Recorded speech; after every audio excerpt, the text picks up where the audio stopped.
Terceiro argumento. Eles têm uma Bíblia falsa. Pô.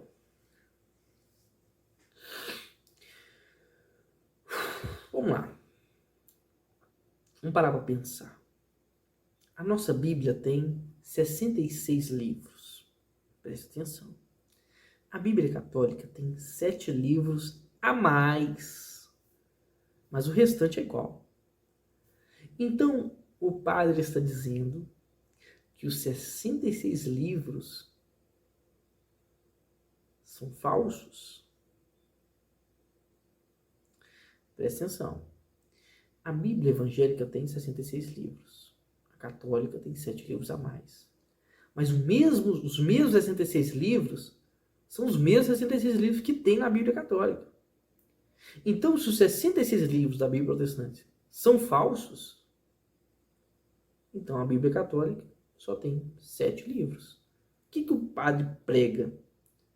Só 7 livros, então? Esquece o Evangelho, então esquece o Antigo Testamento, vamos ficar somente com os apócrifos.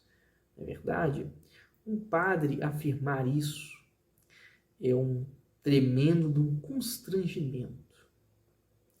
Acredito que os católicos do mundo inteiro estão envergonhados ao escutar uma afirmação tão tola quanto essa. Nem precisa argumentar aqui, tá? O próprio argumento dele já refuta ele mesmo. Todos os livros que tem na Bíblia dos evangélicos também tem na Bíblia católica. Então, se os mesmos livros que tem na Bíblia católica e tem na Bíblia evangélica são falsos, então vai te restar aí 7 livros.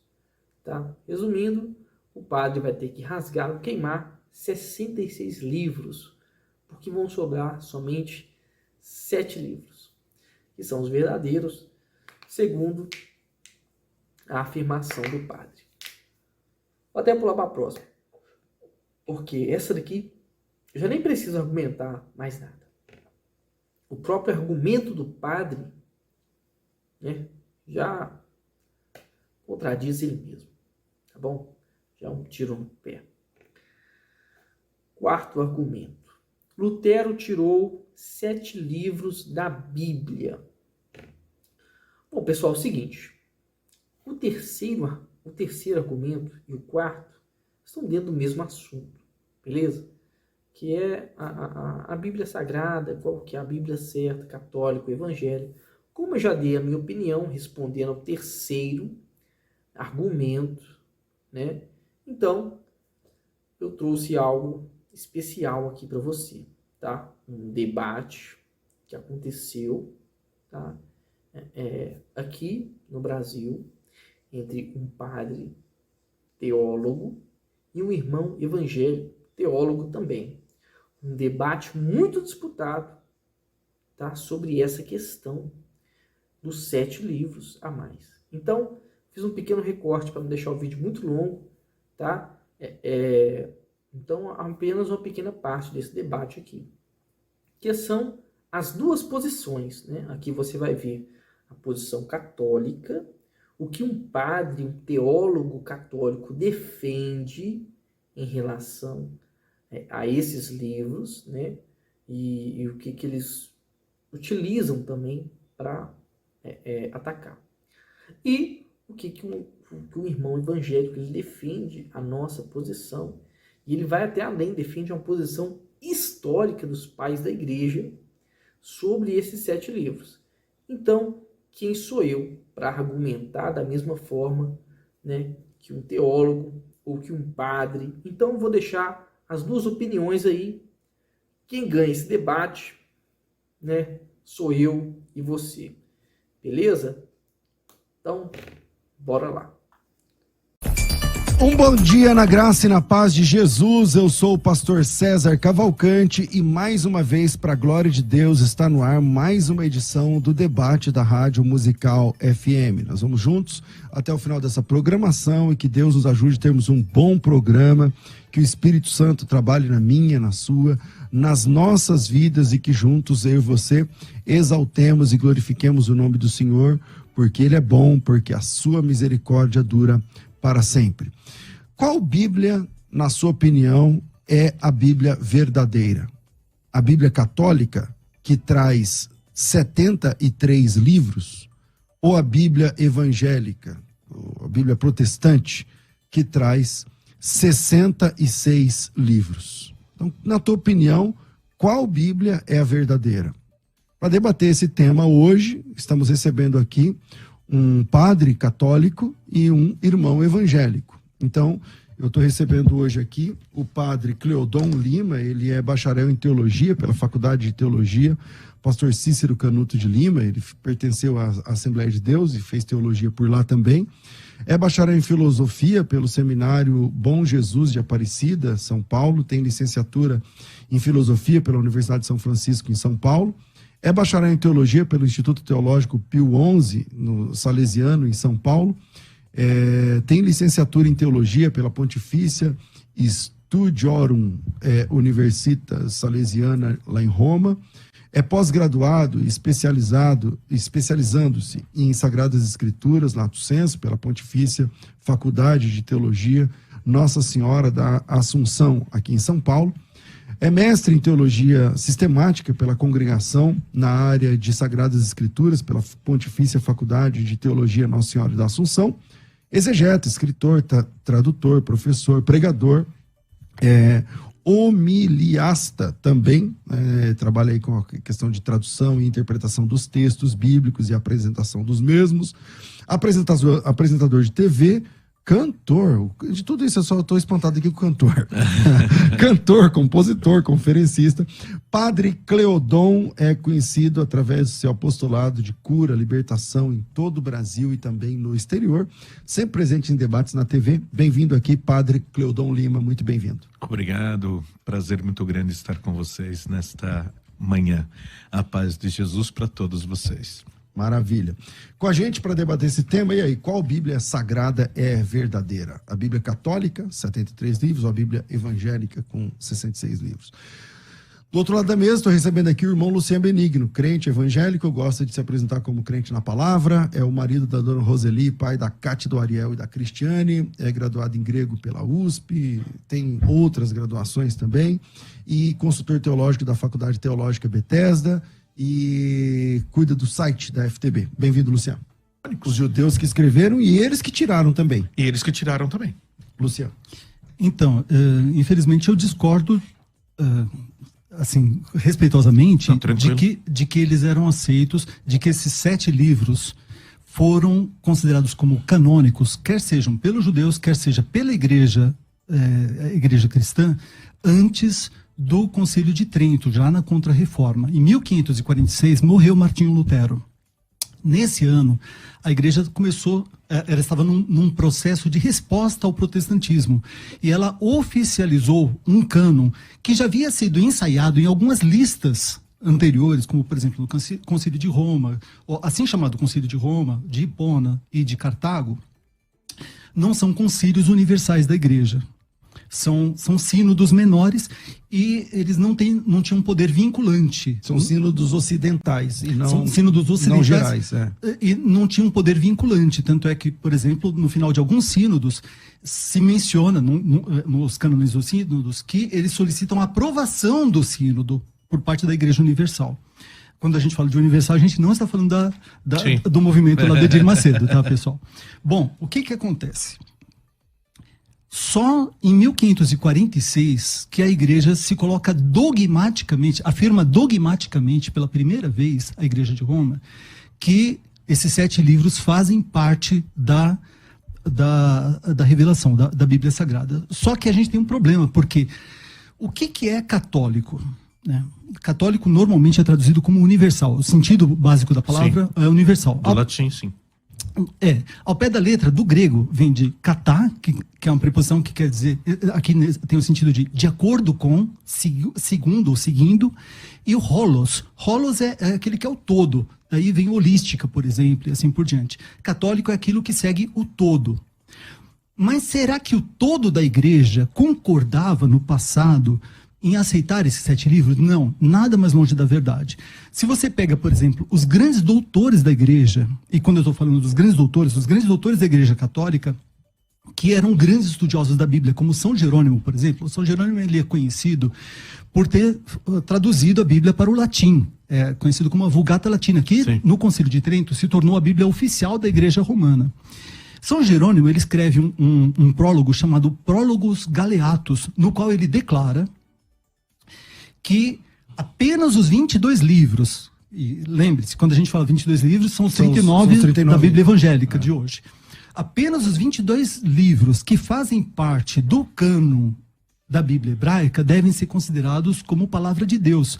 E esse prólogo deve ser considerado como galeatos, isso é, como um capacete para impedir as pessoas de aceitarem outros livros como palavra de Deus. Veja, quem está falando não é menos do que São Jerônimo, que foi o próprio criador, o gerador da Bíblia oficial da Igreja Católica Romana. Sim. Mas Jerônimo não é um caso isolado e não é a opinião, o palpite particular dele. A gente pode falar, por exemplo, de Santo Atanásio. Santo Atanásio é considerado o pai da ortodoxia, porque ele foi o campeão no Concílio de Nicéia que desmentiu o herege chamado Ário. Ário de arianismo. Exatamente, o Ário dizia que Jesus não era Deus. A natureza de Cristo e tudo mais. Aí veio Santo Atanásio e ele desmontou todos os argumentos do Ário e ele entra para a história como o pai da ortodoxia. Sim. Mas Santo Atanásio também escreve a respeito do cânone. Ele escreveu várias cartas por ocasiões de festas.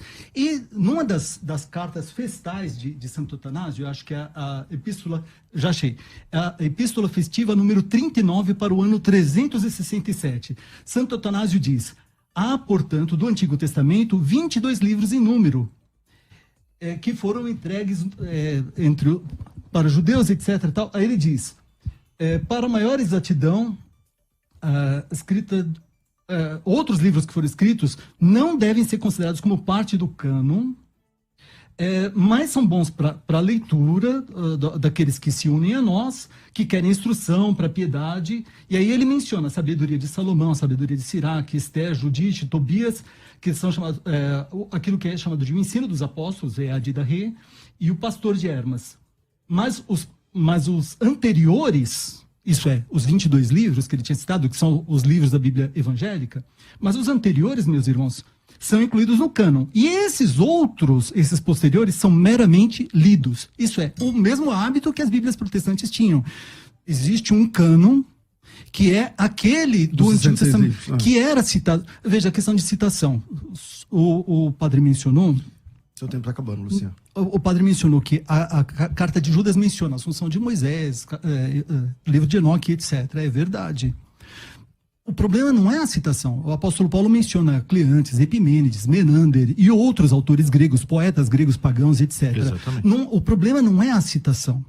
A questão é que uma citação pode ter a referência de assim diz o Senhor.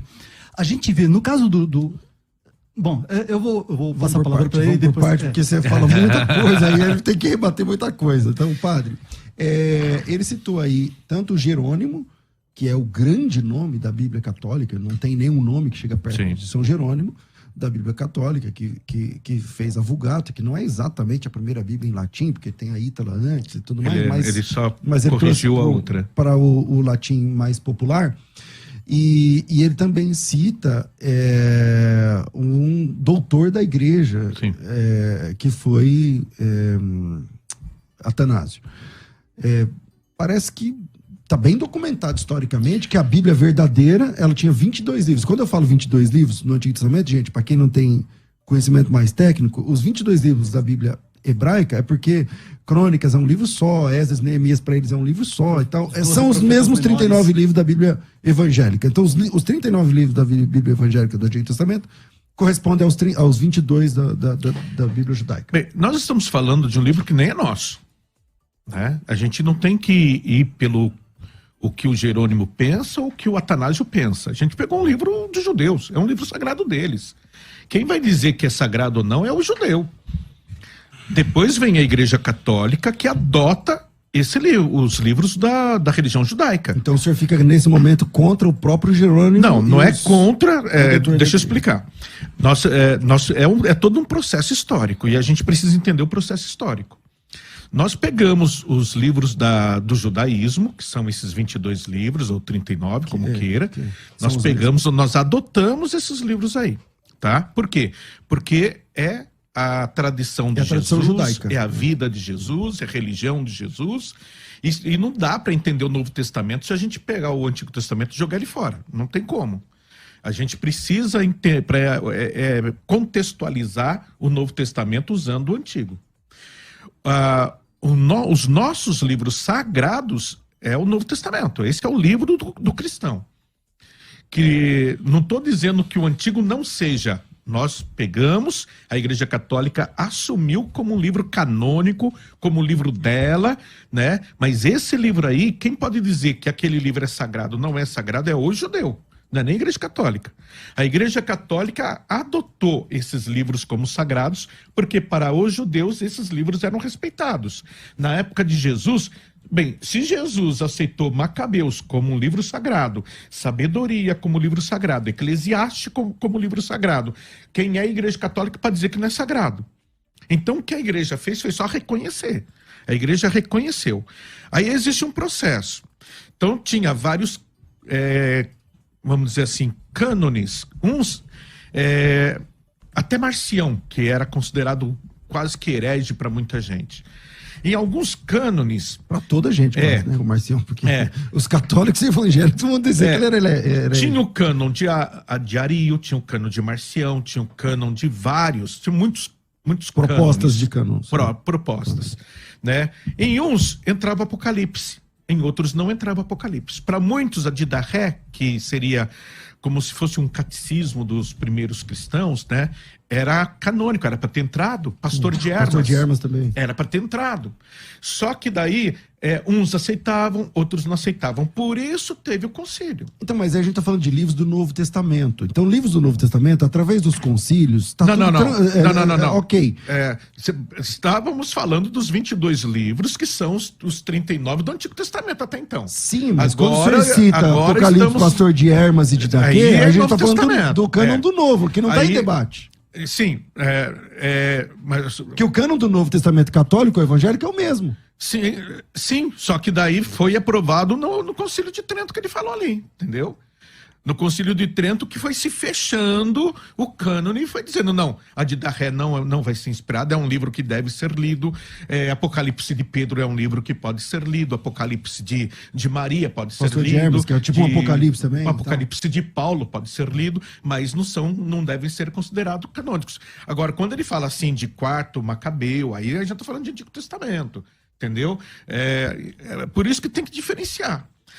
Em Trento bata-se o martelo, porque um fala que aqui é canônico, aquele ali está falando que não é canônico. Então, já que Jerônimo traduziu... Então, o senhor entende que nós passamos então 1.500 anos nessa bagunça sem saber exatamente qual é o livro da Bíblia? Não 1.500 anos, porque não foi... Mas foi 1546. Não, mas Trento não foi 1546, entendeu? Peraí, quando foi Trento? 1546, está bem documentado na história, gente.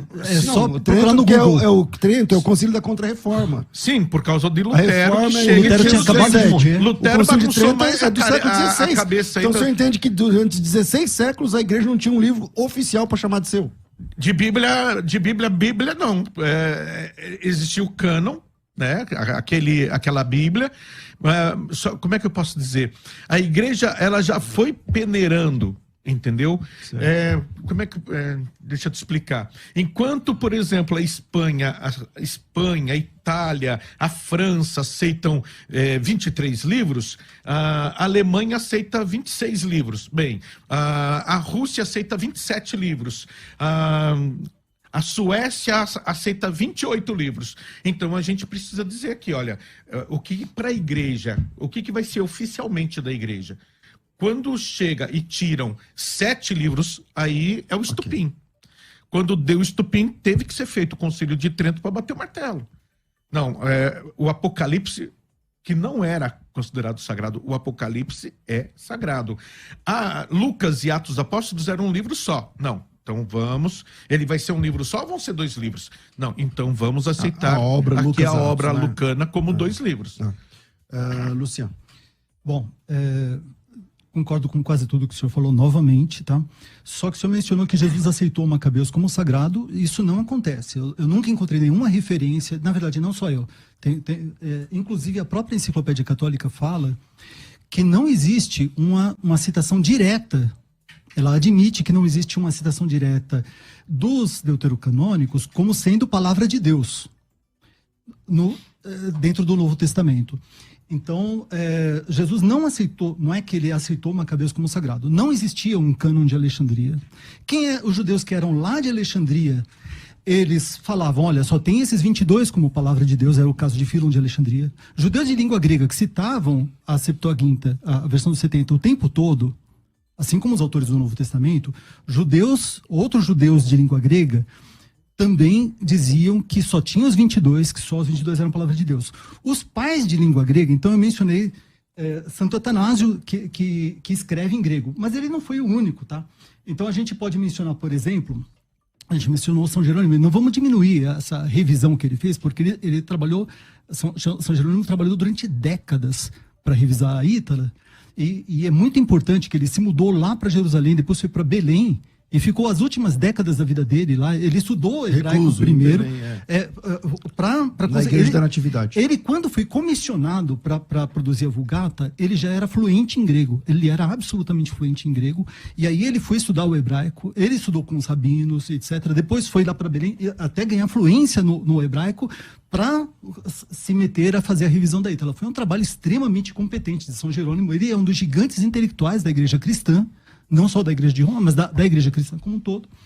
E eu mencionei São Jerônimo, que diz muito claramente, olha, deve ter um capacete, deve existir um capacete, é chamado de Prólogos Galeatos, deve existir um capacete na cabeça de vocês para não aceitar outros livros, fora esses 22, como palavra de Deus. A gente considera o testemunho de Santo Atanásio, que é o gigante da ortodoxia, mas também devemos mencionar São João Damasceno, São João de Damasco, da Síria, que também defende o cânon dos 22 livros. São Gregório Nazianzeno, São Gregório de Naziano, um dos padres capadócios, tá, da Igreja Oriental, também defende o cânon de 22 livros. E assim por diante, a gente poderia prolongar indefinidamente. Aí o padre, o doutor, ele fala corretamente que igrejas diferentes chegaram a ter cânones diferentes, chegaram a ter edições da Bíblia diferentes.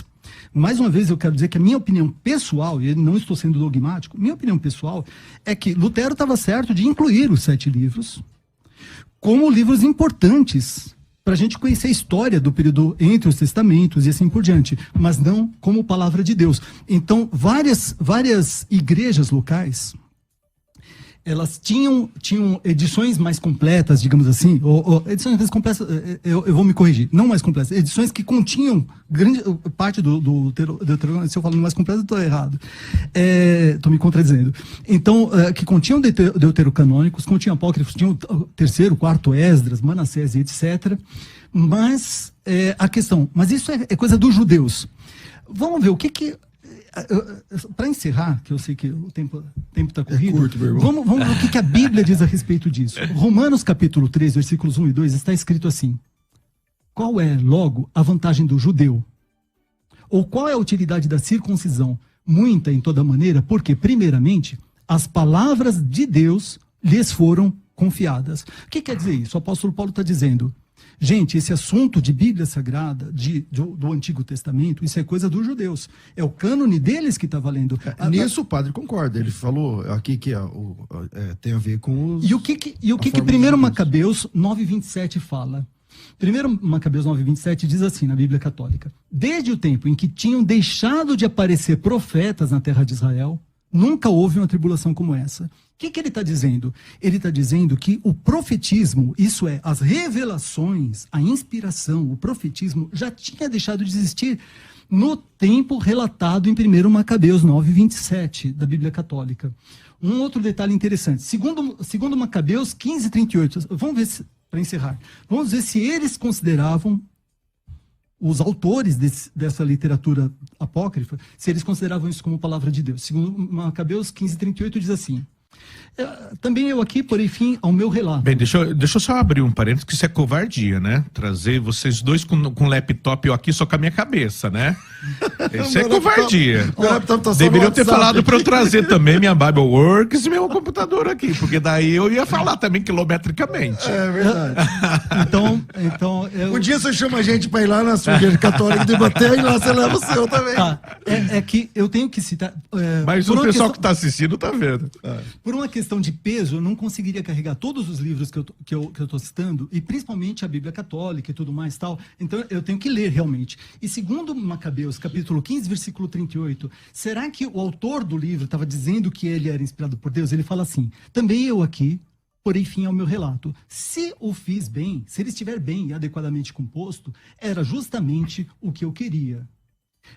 Na Bíblia de Jerusalém diz: se eu fiz bem, de maneira conveniente uma composição escrita, era justamente isso que eu queria.